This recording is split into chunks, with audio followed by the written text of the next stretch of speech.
Hello friends, welcome to on my channel. मेरा नाम है ध्रुव और आप देख रहे हैं द लर्नर्स कम्युनिटी। आज की वीडियो में हम बात करने जा रहे हैं फिफ्थ सेमेस्टर के हिंदी सब्जेक्ट के बारे में, जो कि आता है आपका जीई कोर्स के अंतर्गत। आपकी बुक का नाम है अनुवाद, व्यवहार और सिद्धांत। चैप्टर नंबर 11 की आज हम बात करेंगे, जो कि है आपका जनसंचार। एक प्रकार से ये चैप्टर आपका यूनिट 4 का आप कह सकते हैं फर्स्ट चैप्टर है, ठीक है। और अगर आप चैप्टर को सारे नंबर वाइज देखेंगे तो एक हिसाब से ये 11वें नंबर पर आता है। इस चैप्टर में हमें जनसंचार के बारे में बात करना है और अनुवाद, जिसके नाम पे ये बुक भी बनी है, उसके बारे में भी बात करना है कि अनुवाद का इस क्षेत्र में क्या योगदान है, किस प्रकार हम अनुवाद का जो प्रयोग है वो करते हैं। और साथ में मैं आपको बता दूं, हो सकता है इस चैप्टर से रिलेटेड आपको कोई पैसेज दे दिया जाए हिंदी या इंग्लिश, जिसका आपको ट्रांसलेशन मतलब अनुवाद करके दिखाना हो आपके एग्जाम्स में, तो इसके लिए भी आप प्रैक्टिस करिए। बाकी इस टॉपिक से रिलेटेड अगर कोई क्वेश्चन आंसर आते हैं तो वो हम आज की वीडियो में हम कवर करेंगे। चलिए वीडियो को शुरू करते हैं। और अगर अब तक आपने हमारा चैनल सब्सक्राइब नहीं किया तो प्लीज़ चैनल को सब्सक्राइब करें और वीडियो पूरा देखिए, काफ़ी इंपॉर्टेंट वीडियो आपके लिए। तो बात करें जनसंचार की, तो जनसंचार का अर्थ क्या है। जनसंचार शब्द, दो शब्द, जो जनसंचार का जो शब्द है दो शब्दों से मिलकर बना है, जन और संचार। दो शब्दों के मेल से बने इस जनसंचार शब्द में जन शब्द नया जुड़ गया है। पहले क्या था, संचार था। संचार जो शब्द है वो पुराना है, ठीक है, क्योंकि आप कह सकते हैं संचार दो व्यक्तियों के बीच में बात करना संचार कहलाता है। ये फिर क्या हो गया, इसमें जन जो शब्द है ये नया जुड़ गया। जन मतलब जनता, एक प्रकार से काफ़ी बड़ी भीड़। इस प्रकार शब्द बन गया जनसंचार। इस तरह माध्यम शब्द के माध्यम के साथ भी जन शब्द जुड़ और माध्यम जन माध्यम कहलाने लगा। फिर क्या हुआ, जो माध्यम शब्द है उसके साथ लोगों ने जन जोड़ दिया, तो वो क्या बन गया, जन माध्यम बन गया।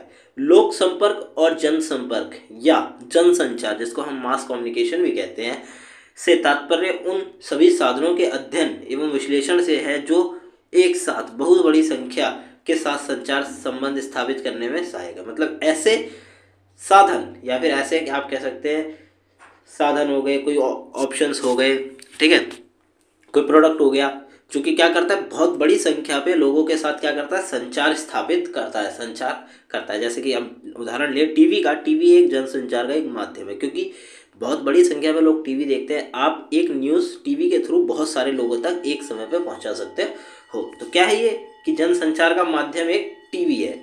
तो जनसंचार के उन साधनों की स्टडी करना, ठीक है, विश्लेषण करना, जनसंचार जिनके साथ स्थापित किया जाता है।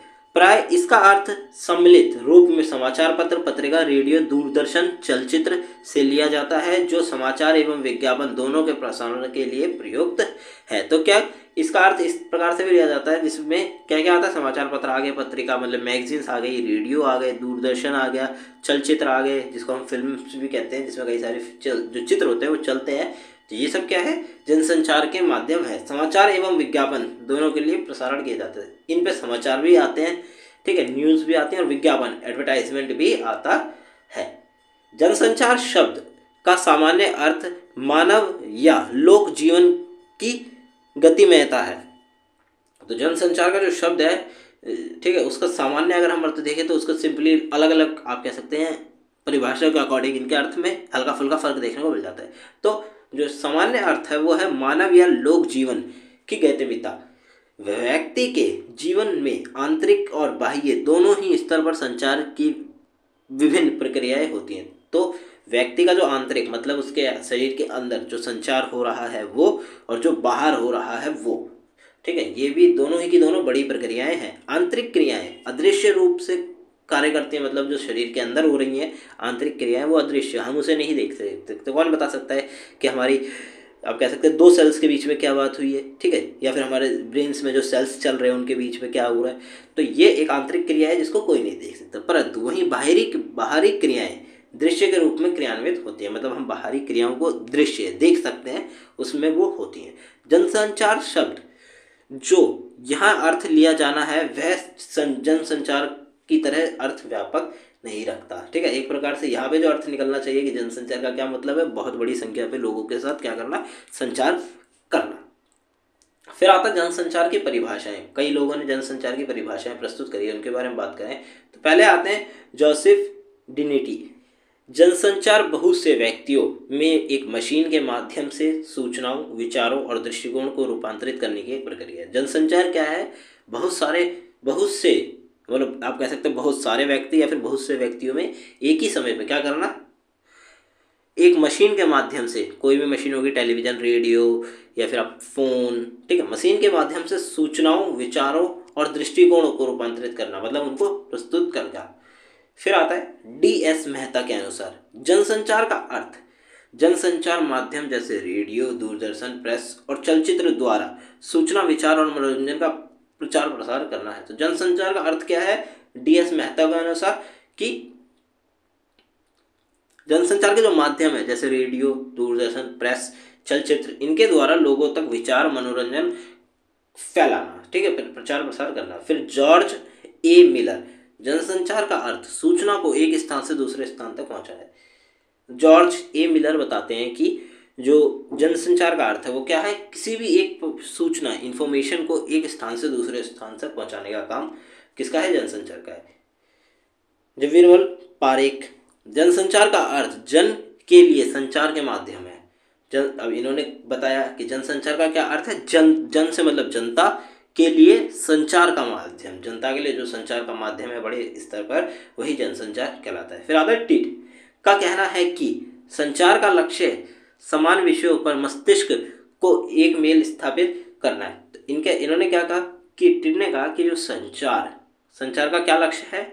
समान विषय, कोई भी एक टॉपिक हो गया पर्टिकुलरली, उस टॉपिक पर मस्तिष्कों में मेल स्थापित करना, मतलब एक जैसे जो थॉट्स है आप कह सकते हैं उनके अंदर स्थापित करना। लॉरेंस ए एप्ली के अनुसार संचार वह प्रक्रिया है जिससे एक व्यक्ति अपने विचारों से दूसरे को अवगत कराता है। संचार क्या है? एक प्रक्रिया है जिसके अंतर्गत एक व्यक्ति अपने विचार दूसरे को बताता है। जैसे कि मैं हो गया, मैं अपने विचार अगर आपको बता रहा हूँ तो मैं आपके साथ क्या कर रहा हूँ? संचार कर रहा हूँ। लुई ए एलन का कहना है कि व्यक्ति के मस्तिष्क को दूसरों से जोड़ना का पुल संचार है। संचार क्या है? एक व्यक्ति का मस्तिष्क दूसरे व्यक्ति के मस्तिष्क मतलब ब्रेन के साथ जोड़ना क्या कहलाता है? पुल कहलाता है। वो क्या कहलाता है? संचार कहलाता है। संचार एक पुल है जो एक दिमाग दूसरे दिमाग को जोड़ता है। फिर आता है थियो हेमन का कथन है कि एक व्यक्ति से दूसरे की संरचनाएं एवं समझ हस्तांतरित करने की प्रक्रिया है। तो क्या है, जो थियो हेमन कहते हैं कि एक व्यक्ति से की संरचना, किसी भी एक व्यक्ति से दूसरे व्यक्ति की संरचना, कोई एक पर्टिकुलर आदमी है, ठीक है, वो अपनी संरचना दूसरे व्यक्ति को भेज रहा है, तो वो क्या कहलाता है? संचार कहलाता है, मतलब हस्तांतरित कर रहा है। फिर आती है जनसंचार की कुछ विशेषताओं की बात करें तो पहले आती है जनसंचार प्रक्रिया में विशाल क्षेत्र में बिखरे हुए पाकों तक शीघ्रता से संपर्क हो जाता है। मतलब जनसंचार के माध्यम से क्या होता है, अगर आप कह सकते हैं बहुत बड़ा क्षेत्र भी है, ठीक है, विशाल क्षेत्र है और वहाँ पे लोग बिखरे हुए हैं, तब भी एक समय पे हम उन लोगों के साथ अच्छा कनेक्शन बना सकते हैं। बिखरे हुए प्रपाकों से तात्पर्य है कि प्रपक एक है स्थान पर सीमित नहीं होते, ठीक है। प्रपक का क्या मतलब है कि एक स्थान पर सीमित नहीं होते, लिमिटेड नहीं होते, तो हो सकता है बहुत ही ज़्यादा हो, बल्कि दूर दूर तक फैले होते हैं। मतलब एक एरिया में कुछ दूरी पे आपको देखने को मिल जाते हैं और वो उनकी संख्या काफ़ी ज़्यादा होती है। उनकी पृष्ठभूमि भी अलग अलग होती है, हर व्यक्ति की पृष्ठभूमि अलग अलग होती है। जनसंचार किसी एक व्यक्ति या व्यक्ति विशेष के लिए कार्य नहीं करता। तो जनसंचार क्या है, किसी एक पर्टिकुलर व्यक्ति के लिए काम नहीं करता है कि भाई हमें किसी एक व्यक्ति तक ये न्यूज़ पहुंचानी है। अगर आप जनसंचार का माध्यम यूज़ कर रहे हैं तो जो बंदा उस समय जनसंचार के माध्यम से जुड़ा होगा उसको भी वो न्यूज़ पहुंच जाएगी। जैसे कि अगर आपने टीवी पे कोई न्यूज़ या फिर आपने कोई इन्फॉर्मेशन टेलीकास्ट करवाई है, ठीक है, कोई ऐड टेलीकास्ट करवाया, तो वो एक समय पे कई सारे बंदों को दिखाई देगा। जनसंचार द्वारा पोषित सूचना समस्त जनता के लिए सामान्य रूप से खुली होती है, ठीक है। तो जनसंचार की जो सूचना है वो जितने भी लोग हैं उन सब के लिए, जनता के लिए एक प्रकार से सामान्य रूप से खुली होती है, जो चाहे वो उसे देख सकता है। जनसंचार की प्रक्रिया सुस्पष्ट होती है तथा उसका ढांचा भी स्पष्ट होता है। तो जनसंचार की जो प्रक्रिया है वो सुस्पष्ट मतलब एकदम क्लियर होती है और उसका ढांचा भी एकदम क्लियर होता है। फिर आता है प्रतिपुष्ट मतलब फीडबैक। जनसंचार प्रक्रिया को प्रभावी बनाता है। अब फीडबैक जो है वो जनसंचार की जो प्रक्रिया है उसको प्रभावी बनाता है, बिकॉज इसका एक रीज़न भी है कि अगर जनसंचार की प्रक्रिया में कोई कमी है, ठीक है, लोग अपना फीडबैक जो है वो प्रस्तुत कर रहे हैं उनके सामने, तो वो लोग अपनी कमियों को दूर कर सकते हैं। इसीलिए मैं आपसे अपनी वीडियोस में फीडबैक मांगता हूँ ताकि मुझे पता चल सके कि मेरी कमियाँ कौन सी है। ठीक है, हम भी यूट्यूब के थ्रू जनसंचार के माध्यम से जुड़े हुए हैं, बहुत सारे बच्चे एक टाइम पर मेरी वीडियो से स्टडी करते हैं। ठीक है, तो क्या कहलाता है, ये एक प्रकार से जनसंचार कहलाता है। और आप लोग जो मेरे को फीडबैक देते हैं कि सर साउंड इस प्रकार की है या फिर कोई और प्रॉब्लम, वो सब मेरा फीडबैक होता है। जनसंचार माध्यम से मिली सूचनाओं पर प्रपक्ष की क्या प्रतिक्रिया है और सूचनाओं पर उसका क्या प्रभाव पड़ता है आदि की जानकारी प्रतिपुष्ट के द्वारा दी जाती है। मतलब जो व्यक्ति हैं उन पे क्या प्रभाव पड़ता है, ठीक है, उस सूचना का, और सूचनाओं पर उस व्यक्ति का क्या प्रभाव पड़ता है। ठीक है, ये जो जितनी भी जानकारी है ये फीडबैक मतलब प्रतिपुष्ट के अंतर्गत आती है। फिर आता है नेक्स्ट, जनसंचार में संदेश चूंकि मिश्रित जनसमूह को लक्ष्य करके भेजा जाता है, परंतु जनसमूह की स्थितियां एवं रुचियां भिन्न प्रकार की हो सकती। अब देखिए, ऐसा तो है नहीं कि भाई हमने कोई पर्टिकुलर मैसेज भेजा किसी एक व्यक्ति या फिर किसी एक क्षेत्र के लोगों के लिए, नहीं, जनसंचार के माध्यम के थ्रू वो जितने भी लोग उस समय माध्यम से जुड़े होंगे, टीवी से जुड़े होंगे, रेडियो से जुड़े होंगे, वो एक टाइम पे उन्हें वो न्यूज़ मिल जाएगी। जनसंचार का संदेश चूंकि मिश्रित जनसमूह मतलब मिक्स लोगों के लिए होता है को लक्ष्य करके भेजा जाता है, परंतु जनसमूह की स्थितियाँ एवं रुचियाँ अलग हो सकती है। हो सकता है लोगों की रुचि अलग हो, उनका आप कह सकते हैं उनको पसंद कुछ और हो, ठीक है, तो इस प्रकार से उनकी रुचियाँ अलग हो सकती हैं। तो हो सकता है वो उस चीज़ को ना पकड़ पाएँ जो हम भेजना चाहते हैं, परंतु जो उन लोगों की रुचि सेम है, ठीक है, स्थिति सेम है, वो उस जो इन्फॉर्मेशन है उसको ले लेंगे। अंततः संचार की विषय वस्तु का चुनाव एवं विवेचना करना अत्यंत कठिन कार्य है। ठीक है, तो अंत में क्या है कि संचार का अगर हमें विषय वस्तु और चुनाव विवेचना करनी है तो कठिन है। इस कारण जनसंचार एक महत्वपूर्ण विशेषता यह भी है कि इसमें व्यक्ति उस संदेश का चयन करता है जो उसकी मान्यताओं और विशेषताओं के अनुकूल होता है। अब इसमें क्या कि जनसंचार का इसी कारण से जनसंचार की एक महत्वपूर्ण विशेषता ये भी है कि अगर कोई व्यक्ति, ठीक है, एक व्यक्ति से केवल उसी संदेश को एक्सेप्ट करता है जो उसकी मान्यताओं और विशेषताओं के अनुकूल होता है और संदेश को एक्सेप्ट नहीं करता। जनसंचार के विकास ने भौगोलिक एवं समय की सीमाओं को भी तोड़ दिया। अब जनसंचार के आने की वजह से क्या हुआ, जो भौगोलिक मतलब आप कह सकते हैं एक लिमिटेड एरिया तक हुआ करता था एक टाइम पे, अब वो नहीं होता। अब आप पूरे विश्व से कनेक्टेड रह सकते हैं एट अ सेम टाइम, ठीक है, और समय की जो सीमा है उसको तोड़ दिया। जनसंचार के कारण ही आज ग्लोबल विलेज की परिकल्पना साकार हो रही है। ग्लोबल विलेज क्या है, ग्लोबल विलेज एक प्रकार से आप कह सकते हैं ऑनलाइन गांव बनाया गया है, ठीक है, जहाँ पे एक बड़ी संख्या में लोग क्या एक दूसरे से मिल सकते हैं, अलग अलग संस्कृतियों के बारे में जान सकते हैं, विश्व के अलग अलग लोग वहाँ पे आपको देखने को मिल जाते हैं। जनसंचार एक प्रहरी अथवा द्वारपाल की भांति सजग होकर समाज के प्रत्येक गतिविधि पर निगाह एवं निगरानी रखता है। तो जनसंचार क्या है, प्रहरी और द्वारपाल, ठीक है, द्वारपाल के भांति क्या काम करता है, समाज की प्रत्येक गतिविधि, समाज में क्या गतिविधि हो रही है उन सब चीज़ों पर निगाह रखने का काम किसका है, जनसंचार का भी है। अब जनसंचार माध्यमों में अनुवाद, अब अनुवाद की बात करें, समाचार पत्र, रेडियो, टेलीविज़न, ये तीन जनसंचार माध्यम अनुवाद की अनिवार्यता से जुड़े हुए हैं। समाचार पत्र में आप कह सकते हैं ट्रांसलेशन आपको देखने को मिल जाती है, रेडियो और टेलीविज़न पे भी ट्रांसलेशन आपको देखने को मिल जाती है। तो ये क्या है, जनसंचार के माध्यम है जो कि अनुवाद से जुड़े हुए हैं। समाचार पत्रों में विज्ञापन, अर्थव्यवस्था, संपादकता, फिल्म समीक्षा, खेलकूद, सभी विषयों की अपनी अलग भाषा है, अपनी भाषा है। इनमें तकनीकी शब्दों का प्रयोग विषय विशेष के अनुसार होता है।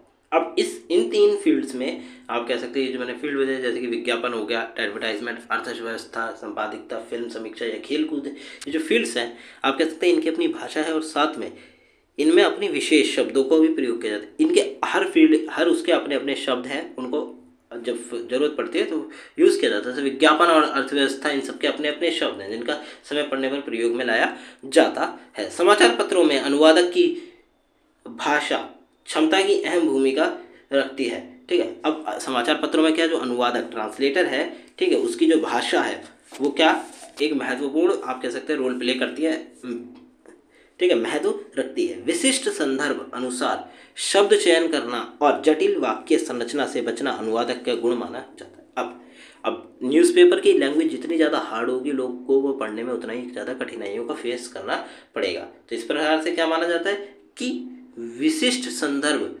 अनुसार शब्द, ऐसे शब्दों का चयन करना कि जो पढ़ रहा है उसको ईजिली पढ़ने में भी आ जाए, समझ में भी आ जाए, और तो और उसको जो प्रभाव है उस शब्द का वो उस पर ठीक पड़े।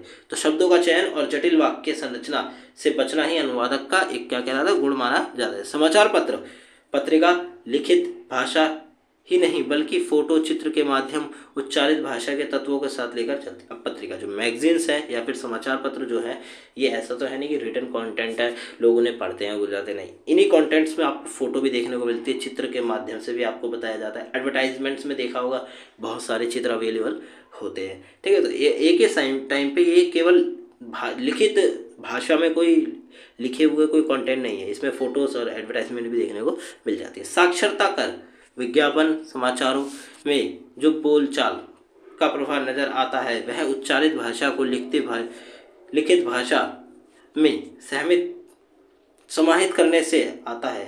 निसंदेह टेलीविजन और रेडियो की उच्चारित अभिव्यक्ति का आधार लिखित भाषा से ही होता है। तो सिंपली क्या है कि साक्षरता कर विज्ञापन समाचार, ये जो मैंने आपको बताया, इनमें क्या है, बोलचाल का प्रभाव नजर आता है। अगर हम ये सब चीज़ें टीवी पे देख रहे हैं तो इसमें हमें प्रभाव नजर आता है बोलचाल का। और ये कहाँ से आता है, ये जब लिखा जाता है ये कंटेंट, ये तभी से आना आरंभ हो जाता है, ठीक है। वह उच्चारित भाषा को लिखित भाषा में समाहित करने से आता है।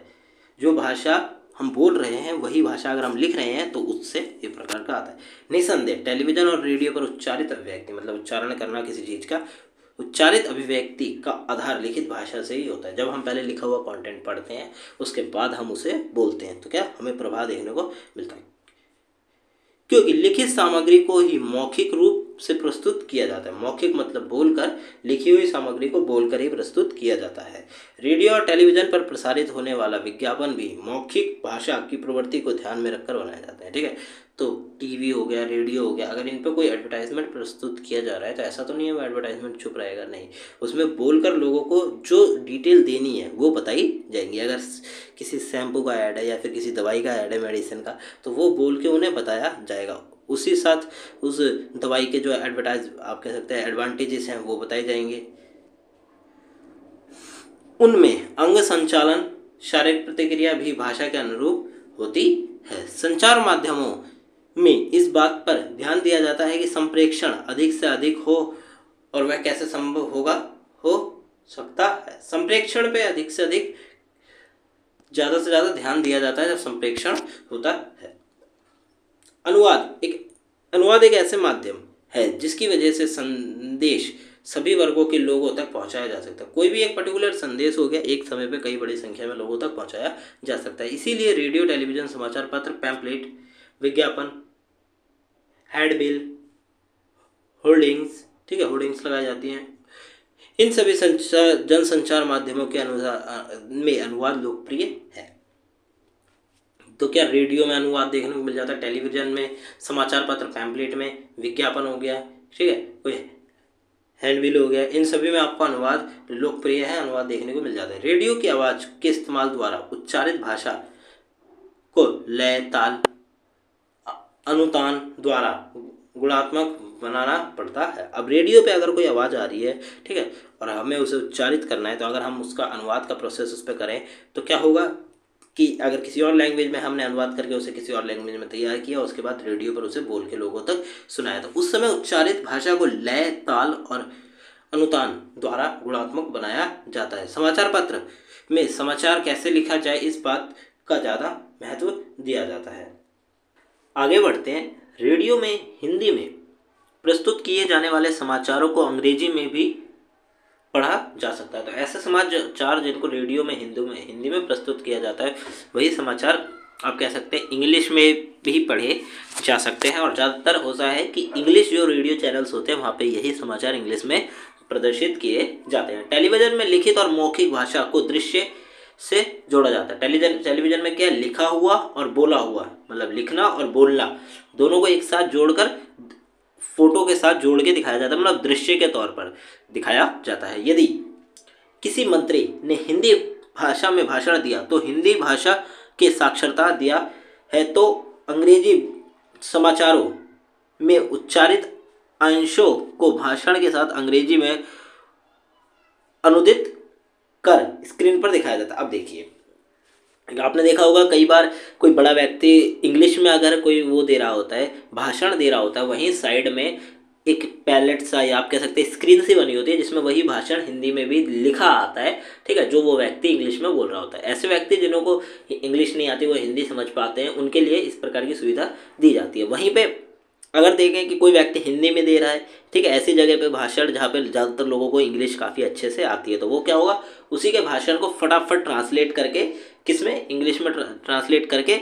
किस पे, डिस्प्ले पे दिखाया जाएगा। जनसंचार माध्यमों में पाठ की संप्रेक्षणीयता, स्वीकार्यता और विषयानुकूलता महत्वपूर्ण मुद्दा है, ठीक है। जनसंचार के माध्यम में जो पाठ, जो भी आप कह सकते हैं कंटेंट है, उसकी संप्रेक्षणता, स्वीकार्यता और विषयानुकूलता, ये क्या है, काफ़ी ज़्यादा इंपॉर्टेंट मुद्दा है।